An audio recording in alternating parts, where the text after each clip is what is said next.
Question number 5 देखो, दो गोलाकार चालकों की त्रिज्याओं का अनुपात 1:2 है, तो उनकी धारिताओं का अनुपात क्या होगा। गोलाकार चालक की जो धारिता का सूत्र होता है वो आपको याद होगा, ये हो जाएगा C1/C2। C1 का वैल्यू होगा 4πε0r1 और ये होगा 4πε0r2। तो R1/R2 का वैल्यू आपको गिवन है कितना, 1:2, तो ये 1:2 हो जाएगा। तो धारिताओं का अनुपात भी 1:2 होगा, क्योंकि धारिता त्रिज्या के क्या होती है, सीधे ही समानुपाती होती है। क्वेश्चन नंबर 1 में हमने पढ़ा था। क्वेश्चन नंबर 6 देखिए। क्वेश्चन नंबर 6 में क्या है कि समांतर क्रम संयोजन है। आपको पता होगा कि एक ही बिंदु से इस पूरे संधारित्र को यदि हम आधा मान लें तो यहां से और यहां तक की, आप इसको अच्छा क्वेश्चन है ये, ऐसे समझिए, आप देखो ऐसे समझिए कि ये संधारित्र है और यहां पर आपने इसको आधा भर दिया εr और यहां पे इसको ब्लैंक रखा है। ब्लैंक है तो अपन इसको कह सकते हैं कि इसके लिए εr का वैल्यू 1 है, ऐसे समझो आप इसको। अब आपने क्या करा कि इस आधे संधारित्र को ऊपर वाले को ऐसे सपोज कर लिया, नीचे वाले को ऐसे सपोज कर लिया और आपने एक तुल्य परिपथ बना दिया इसका, इस टाइप से। अब याद ये रखना है कि यहां से यहां तक की जो दूरी थी वो नहीं बदली है, वो d रहेगी, ये भी d रहेगी, लेकिन जो क्षेत्रफल था किसका, भुजाओं का, वो a/2 हो गया और वो a/2 हो गया, क्योंकि क्षेत्रफल भुजाओं का यहां से यहां तक, ठीक है ना, आधा आधा हो गया। और समांतर क्रम संयोजन की क्या शर्त होती है कि दोनों संधारित्रों की जो प्लेटें हैं वो एक ही उभयनिष्ठ बिंदु से और दूसरी प्लेटें दूसरे उभयनिष्ठ बिंदु से। तो इसकी धारिता कितनी हो जाएगी, C1 की, ये हो जाएगी A/0/d।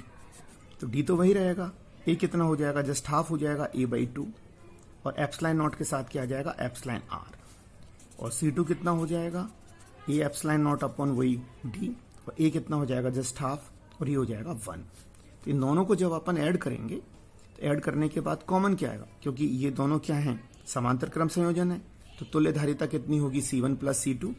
तो ये हो जाएगी C1 + C2। क्या कॉमन आ रहा है, A/0/2d कॉमन आ गया, अंदर क्या बचा εr + 1। तो पहले धारिता कितनी थी, A/0/d, ठीक है।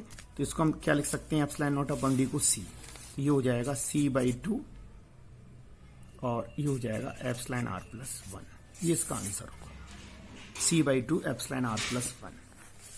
तो ऑप्शन नंबर जो 1 है वो इसका राइट है, c/2 εr + 1।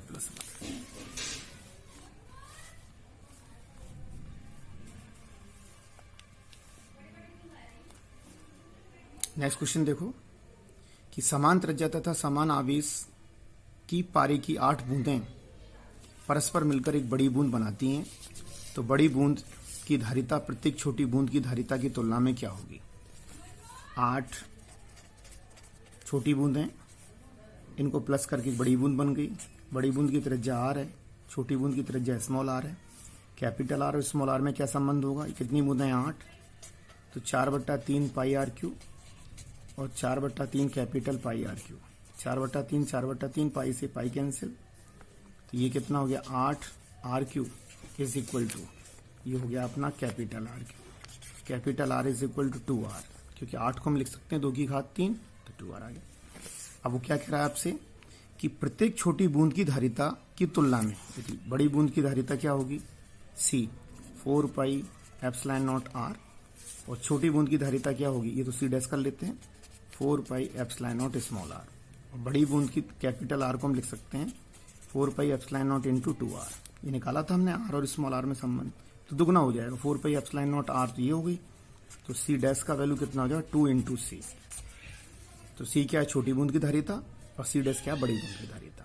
तो कितनी होगी, दुगनी होगी, दुगनी मिली, आप देखो 7 क्वेश्चन। नेक्स्ट, एक संधारित्र की धारिता c है, इसे b विभवांतर तक आवेशित किया है, तो b विभवांतर तक आवेशित किया है, ठीक है। अगर हम चार्ज q देते तो उस कंडीशन में ऊर्जा q²/2c लेते। अब b विभवांतर तक अगर हमने आवेशित कर दिया तो यहाँ पर ऊर्जा हो जाएगी 12 cv², ठीक है। नेक्स्ट क्वेश्चन, नेक्स्ट देखिए क्वेश्चन नंबर 9। एक संधारित्र को Q आवेश देने पर संग्रहित ऊर्जा Q है। आवेश को दुगना कर दें तो याद करिए Q आवेश देने पर जो एनर्जी होगी वो कितनी, Q²/2C। चार्ज को दुगना कर दें तो कितना हो जाएगा, ये Q²/2C तो रहेगा ही रहेगा ये, और Q की जगह पर अगर 2 रखेंगे 2Q तो 4 हो जाएगा। पहले से कितना, तो वर्क कितना हो जाएगा, 4 टाइम्स 4W सही है इसका आंसर। नेक्स्ट 3 माइक्रोफेरेड और 5 माइक्रोफेरेड के दो गोले 300 वोल्ट और 500 वोल्ट तक आवेशित किए जाते हैं। तो ओवेनिष्ट विभव का सूत्र याद करिए आप, क्या होता है।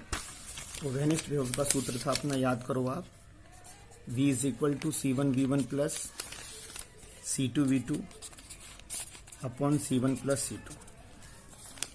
C1 का वैल्यू कितना देखो आप, 3 माइक्रोफेरेड है। यूनिट एक साथ रख लेंगे, ऊपर की भी माइक्रो कॉमन आ जाएगा, नीचे माइक्रो कॉमन आ जाएगा, उस यूनिट को मत लो आप। तो 3 × 300 प्लस 5 × 500 अपॉन 3 + 5 8। ठीक है, तो ये कितना हो जाएगा अपना, 3 को 300 से करोगे मल्टीप्लाई तो ये 900 आ जाएगा। ये कितना आ जाएगा,